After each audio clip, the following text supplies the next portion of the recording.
thrill me. This show is part of the Thrill Me Podcast Network. Experience more on Facebook and YouTube.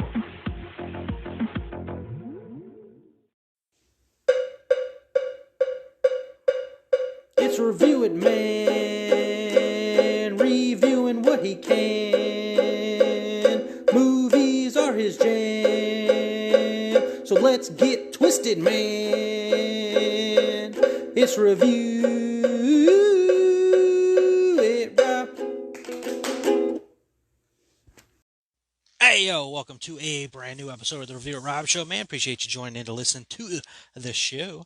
I am, of course, your host, Review It Rob, coming to you with a return episode, man. It's been a little bit since I've done one of these, mostly because I was on vacation, man. If you follow along with me, you know that I was down in Orlando, Florida, checking out Halloween Horror Nights, the premier Halloween event, that thing I look forward to every single year, and went down there, had a fantastic time, man. So, the return episode, got a spoiler-free review for you for The Nun 2. It's been out for 3 weeks now, so still not going to spoil it because I don't like spoiling films, but, you know, enough time for amount of people to see it, and you can give me your thoughts in the comments as well. We're going to talk about that.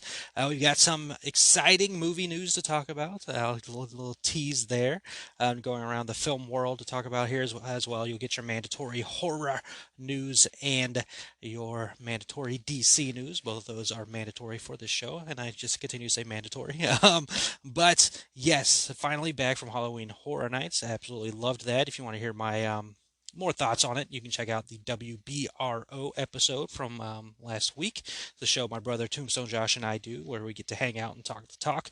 And I talked about my HHN trip there, so don't need to necessarily talk about it here. You go check that out on WBRO, which is on the Throw Me Podcast Network, where you can find all your podcasting fun stuff as well. You can find on YouTube. You got this show, of course. You got that show. You've got Haunter's Podcast. You've got Mr. Wonderful doing his thing. We've got all kinds of goodies going on over there. Speaking of Haunter's Podcast, they did their review of HHN as well. Go check that out.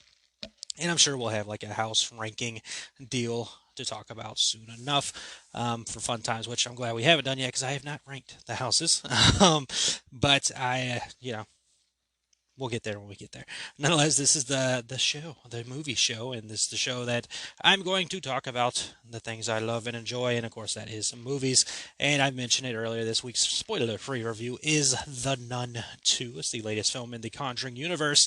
I saw this while I was on vacation, actually, the way it worked out and timed out. I got down there a day early before HHN started, so hit Universal real quick, did a couple things around there, and then hit the movie theater in Universal City Walk, which I have never been to. Primarily, if you listen to the show, I mostly go to Regal theaters. I have the Regal Movie Pass and all that stuff. It's just, vibes with me. Regal does. So, haven't been to Cinemark all that much. It's very rare, actually, that I've been there. But I do know I've got friends who love and enjoy that place. So, and it's the only movie theater on Universal property there. So, it started raining, and I was already thinking about seeing the movie while I'm being down there anyways, so it started raining. I'm like, perfect time, let's go to this movie theater, we can check out The Nun 2 and escape the rain, right? So walked in there, big credit to them. I mean, the theater looks fantastic. Great, huge freaking theater. I had to take an escalator to go upstairs to watch the movie in one of the theaters. That was cool, never experienced that at a movie theater before. And huge posters everywhere. They had like a huge Frankenstein poster hanging up there. They had Liar Liar poster over there. They had all kinds of fun and good stuff going on in there. And so went in there, watched the movie. Again, I don't go to Cinemark all that much, so I picked the wrong freaking seat. They do have a map that you can look at online or when you're at the box office, and you can pick your seat and all that stuff. I just ended up picking a bad seat. That's on me. But and I apparently don't know how to work a reclining chair in Cinemark. But other than that, I sat down and watched the movie, which I was anticipating and had some optimism going into.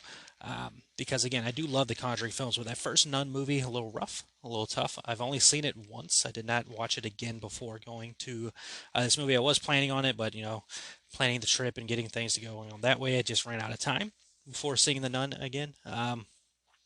But I remember that first one being a little rough. So going in here with a little caution, but hoping for the best. Because again, I do enjoy this universe and what they do, and I like that character a lot. The Nun is a really cool character that we were introduced to in The Conjuring 2, which had amazingly awesome scenes in that.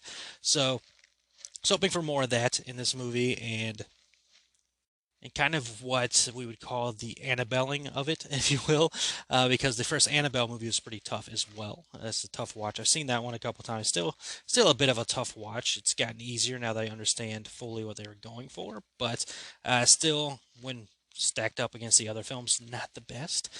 But with the second Annabelle movie that came out, which is technically the first in the series of Annabelle stuff, they did a much better job, right? So I was hoping with our second Nun film that we would get kind of the same treatment. Difference being here, this movie actually is following timeline, so it takes place 4 years. Sorry, I saw this movie a while ago. So it takes place 4 years after the events of the original film, and then we go from there. So we're going to jump into the synopsis real quick. The film is rated R for violent content and some terror. It is a horror mystery thriller, the trifecta of awesome, as we like to call it here on the Review It Rob Show. The film is 1 hour and 50 minutes long. It is in theaters currently. In 1956 France, a priest is murdered and evil is spreading. The sequel to the worldwide smash hit follows Sister Irene as she once again comes face to face with Valak, the demon nun. Rotten Tomatoes critic score actually has gone up since the first time I looked at it. It was originally at 50%, is now up to 52%. The audience score is still at 74%, while IMDb has it a 5.9 out of 10. So, what were my thoughts on this movie? All the stuff that I said before aside, the poor seat choice, and all that stuff. First time in Cinemark, getting used to that. The reclining chair that I did not know how to work. The movie itself, I thought was fantastic. I thoroughly enjoyed the movie. It definitely got back to what we were hoping and wanting to see in a Nun film. It seems quick. I know it's an hour 50 minutes, but it seems like a quick to the point movie. The scares in the film are fantastic, which is what you hope for. The Conjuring vibe and the Conjuring scares. It hits those areas very well in this movie. The Nun is just terrifying. Now, of course, we saw some cool scenes in the trailer already, but that doesn't take everything away from it because there are still some really awesome Nun stuff going on in the movie. So yeah, it did follow the kind of thing I noticed while watching it is like with Annabelle 2, well, second Annabelle movie again, timeline wise, is the first. They introduce you to these extra characters, these kids. For Annabelle creation, they have the kids going to a house or a farm or whatever, and like the orphanage for the kids and everything there. In The Nun, we have, kids as our focus characters for somewhat of a part, kind of like a focal point as the school is taking place in a girls' boarding school, if you will.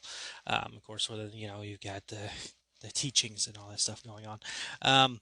So yeah, they have the same vibes in that way to introduce you to kids, and kids in horror movies. There's always some kind of kids are like supposedly kids are like the good of the world and the clean of the world and they're the pure of the world. We all know better in real world, but in movies they still treat it that way. I'm kidding, of course, maybe, but so when there's kids in horror films, you get that. Oh man, let's hope the kid doesn't get hurt, unless the kid is the one causing the pain. Then that's a whole other world of horror movies, but kind of that vibe and the kind of that same feeling with the Annabelle sequels and all that stuff. But I like what they did with this Nun movie. I like the school being the area for the movie for the most part. I like the look of the film. I like the performances in the film. I like the connection that it did from the first movie to this one. I do like that it is a sequel. I don't have a problem with prequels or anything like that, but I like the fact that it is a sequel, that the events that happened in the first Nun movie, which I thankfully remembered. But even if you haven't watched that movie before going into this one, you don't really need to. They do a good job of catching you up as to what happened in that last movie. so you don't have to worry about all that stuff. If you want to do a Conjuring marathon, more power to you. They are fun films to watch, with the exception of a couple, apparently. But I thoroughly enjoyed it, and this is a movie that, this year again, it's been a very rich year for horror films, and the Conjuring universe has been going on since 2010, right? So you kind of wonder if you're going to get tired of the same 2013, not 2010. You kind of wonder if you're going to get tired of it all. It seemed like the last Conjuring film may have done well, but I don't hear a lot of people talking too much about it. What was The Devil Made Me Do It? And you wonder if the fatigue is ever going to hit or not, but it doesn't seem to, because I mean, again, maybe this is just lack of things releasing, but The Nun 2 has been the number one film in the box office since it's released. For 3 weeks now, it's been the number one movie. It got close competition this week from The Expendables 4, which didn't know that was out. um, and at the same time, it's not a franchise I really ever pay that much attention to. But yeah, did not know that was out. But of course, with the Hollywood strike going on, it is hard to do the marketing for films at the moment. So maybe that could be part of it. I don't know. At the same time, again, franchise I do not care about. But the Conjuring universe is one I do care about. And happy to say The Nun 2 is one of those films I will gladly watch again and again and again. I think they delivered on what they needed to deliver in this film. I think the scares are fantastic. I think the vibe is fantastic in the movie.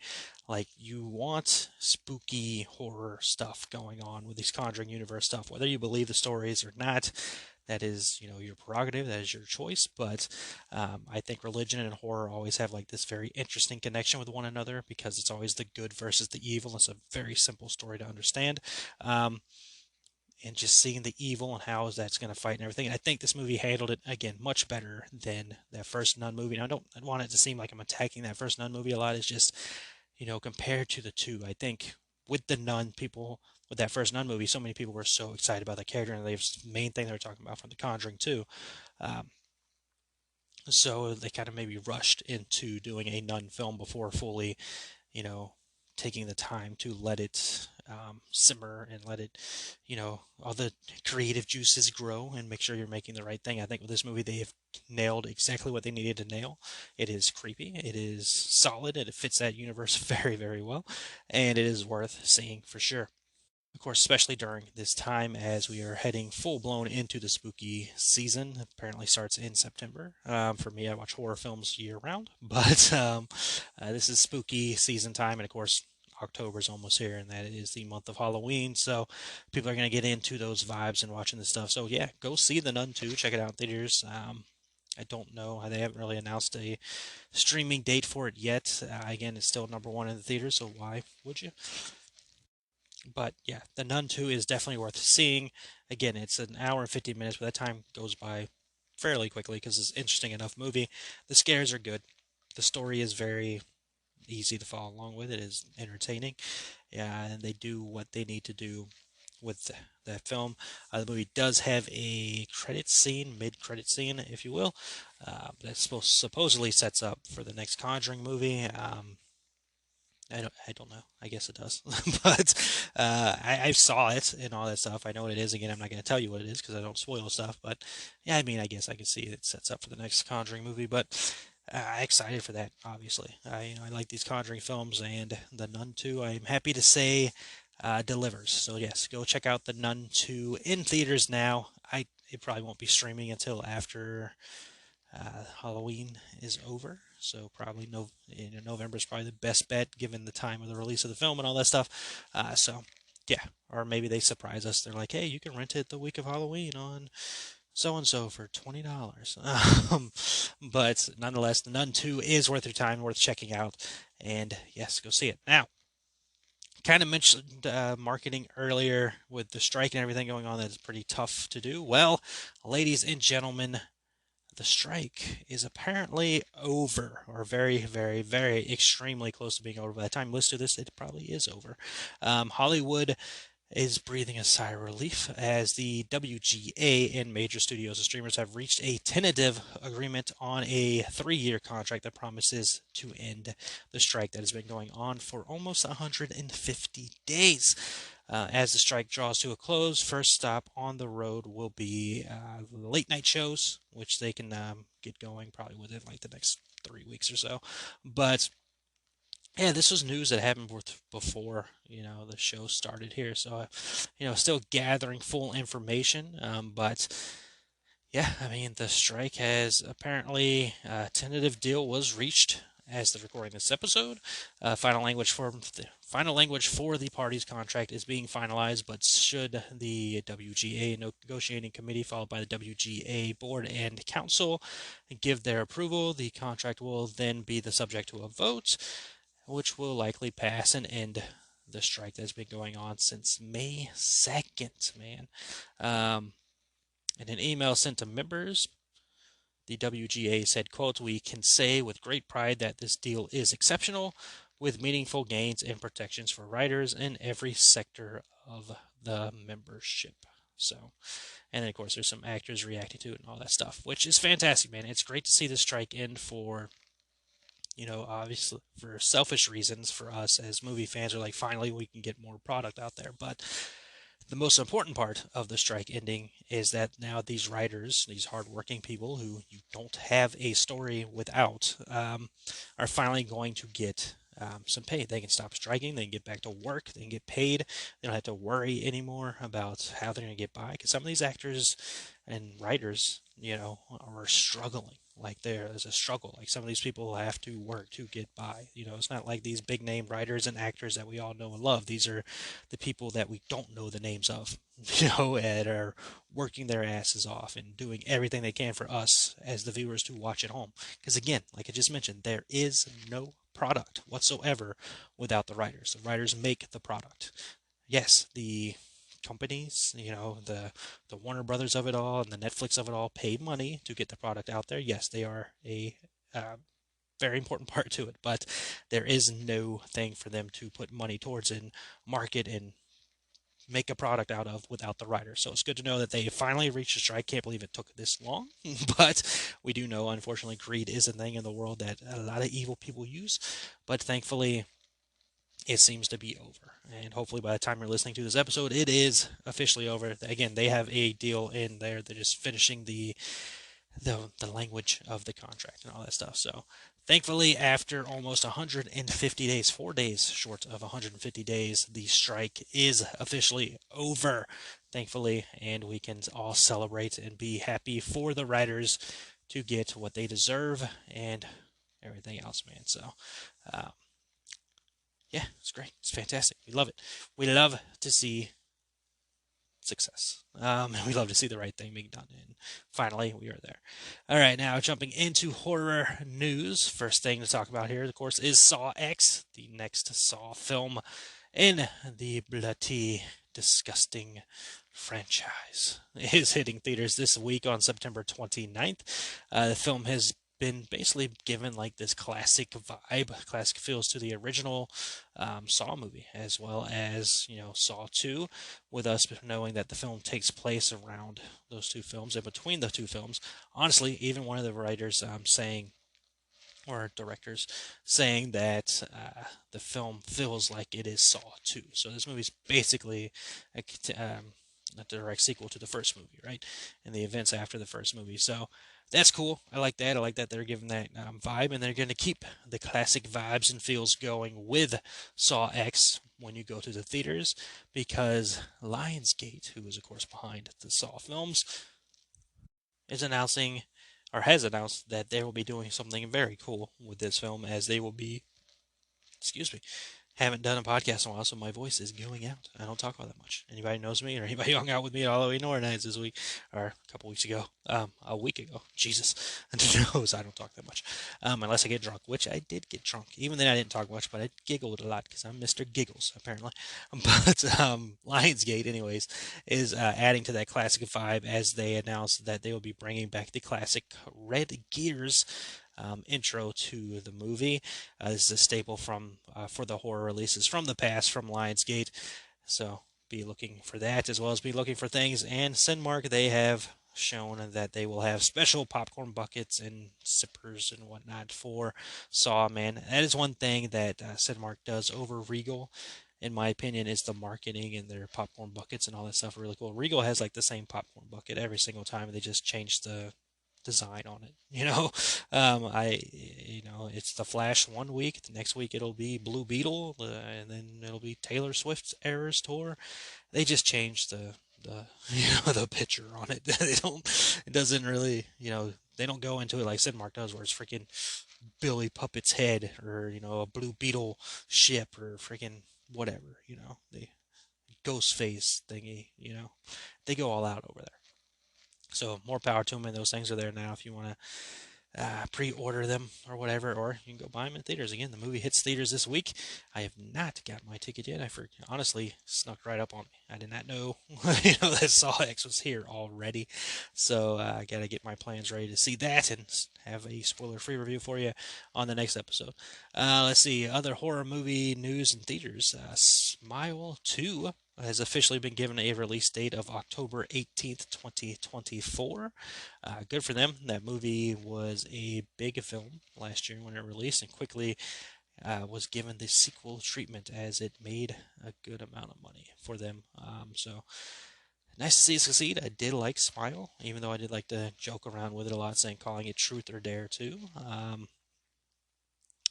enjoyed it. So them getting a sequel is awesome.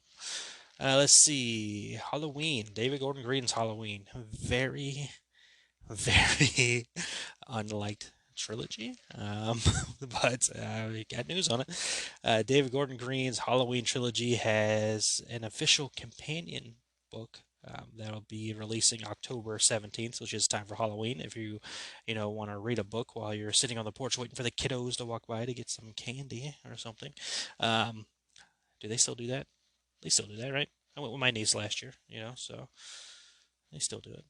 But David Gordon Green's Halloween trilogy companion book is called Halloween 2018 through 2022, The Official Making of the Films. Reveals the method behind the terror. The book features behind-the-scenes photography and interviews with cast and crew, and it promises to cover the making of the trilogy in, quote, fascinating detail.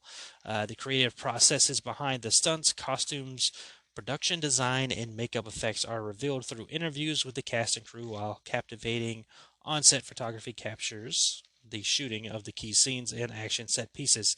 A must for all horror fans. Halloween 2018 through 2022, the official making of the films reveals the method behind the terror.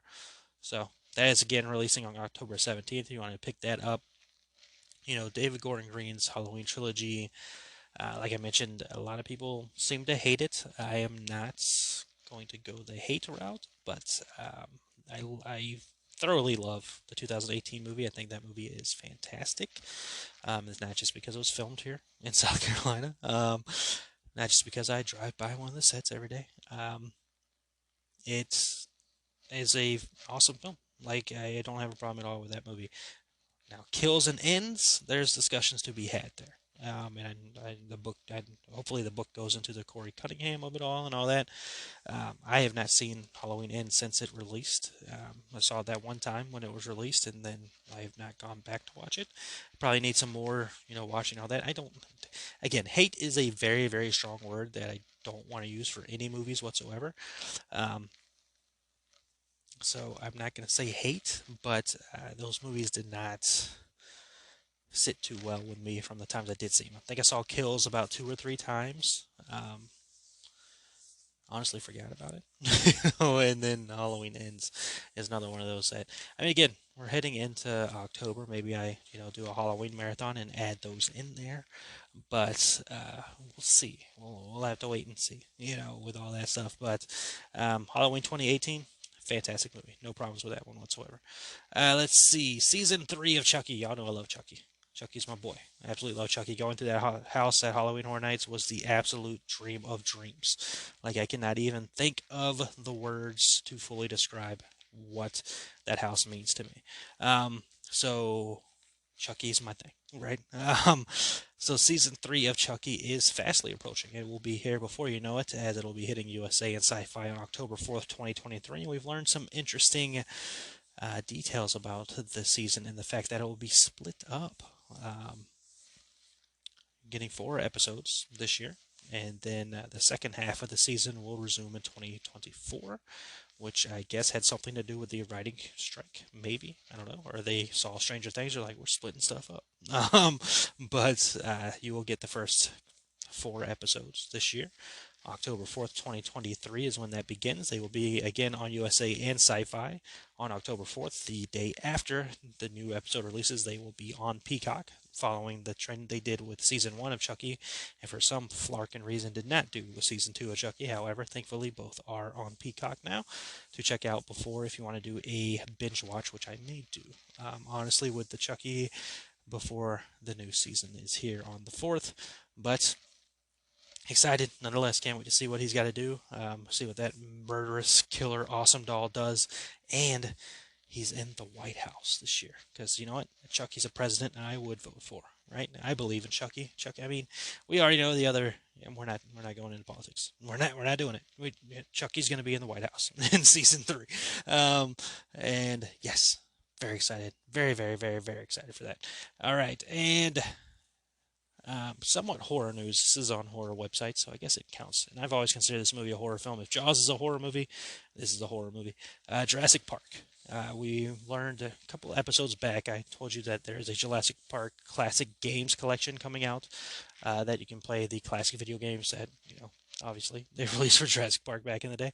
And sadly, that collection did not include the Sega Genesis games, which I think maybe if you're like me, you played that game a lot when you were younger. You loved that game. And that was kind of unfortunate about the collection. However, they have heard this and they are fixing this, as they have announced that the Sega Genesis games Jurassic Park and Jurassic Park Rampage Edition have been added to the collection. So Jurassic Park's classic games collections will now include the Sega Genesis classic games, baby. The collection is currently on pre-order until October 15th. So a lot of interesting games have come out. Mortal Kombat 1 just came out, and that game always kicks my ass. There's no ifs, ands, or buts about it. I'm not a good button masher guy. If you've seen my gameplays of the WWE game, you know I don't like button mashing. So I mention it every time. It's like, you got a button mash. I'm like, I'm not doing it. But so with the fighter games, it's tough. I've enjoyed the Injustice games, of course, obviously DC, right? But get my ass kicked there too. They're made by the Mortal Kombat guys. But this Mortal Kombat 1 game looks fantastic, and that just came out. I want to get that. I'm still kicking around the idea about getting Madden, which should go on sale around Black Friday. Who knows? We'll see if that happens. But Jurassic Park Classic Edition, like 100% getting that. Like that's a given. I love Jurassic Park. Jurassic Park's my jam. That's my all-time favorite movie. And I get to get these games. This is. I wish we could do this with every game, from our childhood. Like, there's games like the Mighty Morphin Power Rangers, the movie game. I would love to play that again without having to go to a flea market and, find the old console and hope the console works, and then find the game and hope the game works, and all that stuff, man. I would love to do that again. They just released the Ninja Turtle games not too long ago, right? Which I still need to get that as well. But they re-released those and, remastered them and brought them to the new world. The Lion King, I played that once. I need to get back to that on the game stream. But they did that, and Aladdin and Double Book, and they just announced Gargoyles, man. Love this freaking idea. Love this concept. I would love it for all kinds of games that I played. There's a freaking Addams Family game I played back in the day I would love to play again. Like, it's so cool. I'm in love with this idea, and can't wait, man. So, October 15th. Cool. It says pre-order now until October 15th. So, I mean, I guess it's widely available at October 15th, but that's going to be so good. All right, and that is the end of the horror news. Going over to DC news, the only real thing we have to talk about there is Aquaman 2, as the trailer officially has released. It released while I was on vacation, right? Yes, it did. So I have not talked about this yet on the show. So, if you've been long listener to this ridiculous show of mine, I appreciate you first and foremost. Thank you for being on the journey. You know that I have had a tough time with this Aquaman movie. I have made no bones about it that I do not want to support Amber Heard at all. And she's saying the first Aquaman movie, she was pretty much the second star. right? It was Jason Momoa and then her. Um, so going into this movie, I was like, I don't know. I might skip Aquaman 2 and just wait till it releases on Max because I don't know if I want to go to theaters to see this movie. And then as time has passed, you start hearing more about the movie, and apparently she's barely in it, and her scenes have been cut down and all that stuff. You're like, okay, she's barely in it. Maybe, just maybe, I can go see this movie.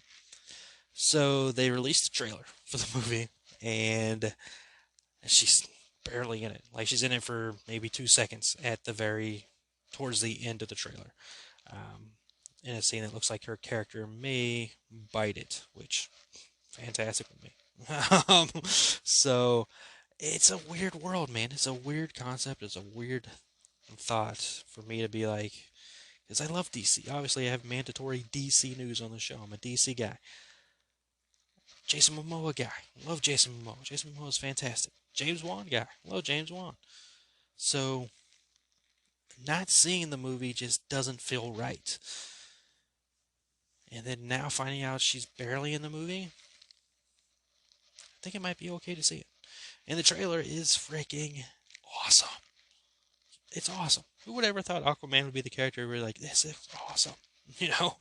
But it looks so good. It looks like it's gonna be really good. Like those worries you had about it when you heard about the movie's gonna be about ocean pollution and all that stuff, which is, obviously I'm sure they'll address it in the movie, but not at the extent that people are making it sound like, oh, this movie's not going to be about action at all. It's going to be about illegal stuff and Aquaman going to trial for making sure the world population and water population, all that stuff. Like, yes, I've listened to the internet, man. And the movie looks like it's going to be awesome, with the exception of, Amber Turd being in it, but we'll get past it. We'll do what we gotta do. Aquaman is still releasing in this Christmas. So Christmas time movie, go see this. Go see Aquaman and the fishies battling in the action world. But that is it. That is honestly it, DC wise. Hopefully we get some more stuff cooking, and now that the strike is over, and we can get more things going in routes to creation.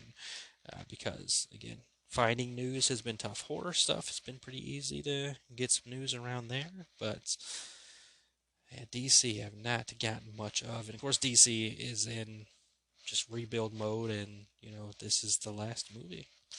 Aquaman's the last movie from the olden times, right? Well, I mean, timeline reset after The Flash. Then you have Blue Beetle, which the movie doesn't count, but the character does. And then Aquaman, which I believe Jason Momoa is still involved. So, anywho, the first film of the DCU, actual DCU, no longer the E, they got the E out. DCU is Superman Legacy in 2025.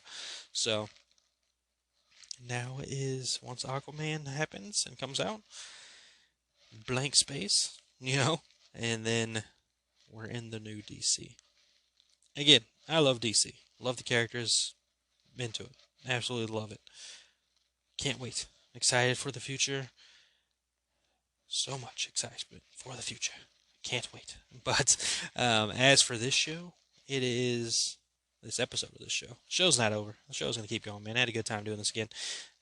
Missed the recording, man. It's been a week and a couple days, but glad to finally record again. As you noticed, the show released on Monday, which is the new release day for this show. I just like the idea of starting off the Thrill Me week with some Movie Monday, baby. Hashtag Movie Monday. That works. It just feels good. Double M's.